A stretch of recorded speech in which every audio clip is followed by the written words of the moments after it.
What's up, people? This is DET Aquarium, and today I want to bring you the second part on how to keep and breed Taiwan Bee shrimp. Now, I'm excited to bring you the second part of the series. It's going to have two main topics this time.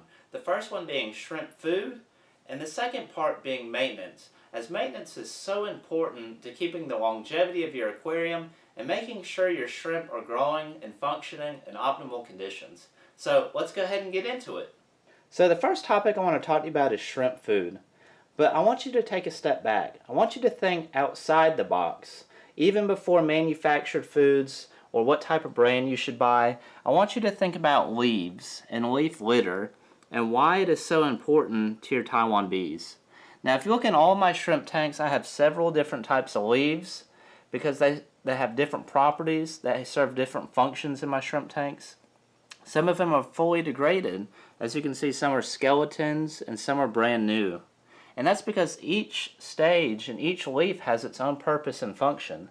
Now, a brand new leaf into an aquarium or your shrimp tank, it's releasing tannins that have antifungal and antibacterial properties. Now, whenever they're slowly degrading, they've accumulated biofilm and microorganisms that are breaking the leaf down, which the shrimp feed on. So it's a food source at the same time, but it's also a supplement. It's there primarily for its properties and for the ability to accumulate microorganisms. And here's a couple of examples for you in front. These are the four main ones I use: Indian almond leaves, guava leaves, oak leaves, and beech leaves. Now again, I just made a very important point. These are primarily supplements, but there are leaves that we use as food sources that are meant to be eaten in 48, 72 hours, and they're not meant for them to degrade into the shrimp tank. And I have a couple of examples here for you. I actually just dropped these mulberry leaves in the shrimp tanks just last night. But here are a couple of examples. Just amaranth and mulberry, the two primary food sources that I use. And again, they have different properties. That's why I use them. As you can see, the mulberry is a little bit bigger than the amaranth, but my shrimp seem to love the amaranth as well. But, again, two distinctions. Some leaves are supplements, while others are food sources, but they're all fantastic for your shrimp, and they're natural. Now that we talked about leaves, I want to briefly talk to you about manufactured shrimp foods. And that's because there's so many out there. It's almost impossible just to find that one or two bags that you're looking for to feed your Taiwan Bee shrimp. Now, I'm going to give you 2 points to take away from this part just to kind of help you narrow down your search. The first part being, know your manufacturer or company selling the food.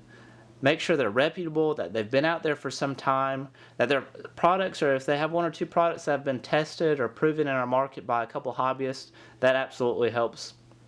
The second part being ingredients.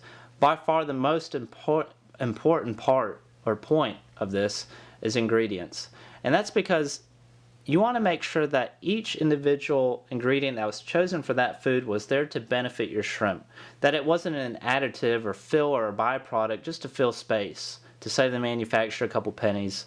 So make sure you flip the bag around, or if you're looking online, look at the composition, make sure you know the ingredients, and make sure that they're benefiting your shrimp in the most positive way that they can. How often do I feed my Taiwan Bee shrimp, and how much? Now, since I have a whole video on this topic, I'm going to go over this very brief with you. But I still feed my shrimp Monday, Wednesday, and Friday with the weekends off to allow their digestive tract to clear out. And depending on the size of the colony is really how much food that I feed them. But this colony in front of you, for example, I have 50, 75, if not more shrimp in here. I'll feed them a whole piece of food, whether it comes as a pad or a pellet. And maybe a smaller colony size of 20 or 30, I may feed them a half or a quarter of that. It's all dependent on how much or how many shrimp you have in your colony, and then you have to correlate that with how much food you're going to feed them. The last topic I want to touch base with you on is maintenance. Now this is so important because you've done all the work from setup and planting and filling to adding your shrimp and finally picking the right shrimp food. All to neglect it, and it goes into a downward spiral and you lose everything. So I want to give you some points and some tips, hopefully to avoid that, because once you have your little ecosystem going, it's really easy to keep Taiwan Bee shrimp and maintain them. Maintenance. To a lot of people that just translates, I have to do even more work than I want to. But it's a necessary evil when keeping Taiwan Bee shrimp. It's really not that difficult, and I'm going to show you a couple things that I do just to kind of maintain my shrimp tanks throughout the week. The first thing, you need to keep your eye out on the water level.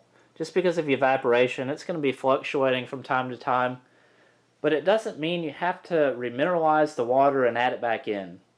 This is a big point because a lot of people do that, when really the evaporation is just the loss of water. The minerals are retained in the water column or in your shrimp tank. So whenever you're adding water back, and in my case I use RODI water, I just add pure RODI water back in. And that's it, just to top it off. Now, you do need to make sure that your water parameters are stable as much as possible. So when you're adding that water back into your shrimp tank, make sure that you have a comparable temperature. So if your shrimp tank is normally 72 degrees, make sure you're not adding water that's 76 or 78 degrees, because you can fluctuate the temperature really quick and cause problems with your shrimp. The last thing I want to talk to you about are water changes. That's because they're so important and beneficial to your Taiwan Bee shrimp. But at the same time, they can be detrimental if done wrong or done in excess. Now, what do I mean by that? Well, Taiwan Bee shrimp like stable water conditions. That's why I recommend doing them only every 3 to 4 weeks or so, and only change about 10 to 15% of the water at one time. This way, you're still reducing nitrates, you're introducing some fresh, oxygenated water, but you're not doing it so often that you have the chance of causing a problem. Now, whenever you actually do a water change and you remineralize your water, make sure you try to match it as close as possible to the current water in your shrimp tank. This will ensure any stress that's caused or any big fluctuations are minimized as much as possible. That's all for this second part on how to keep and breed Taiwan Bee shrimp. I hope you enjoyed the series and gained some knowledge and you're able to apply it back in your own shrimp tank. If you haven't quite gotten into Taiwan Bee shrimp, hopefully this has made you realize that it's a little bit easier than maybe you thought of from the get-go. Either way, if you have any questions or comments, please leave them below. I appreciate all of your support always, and I hope you guys have a great week ahead.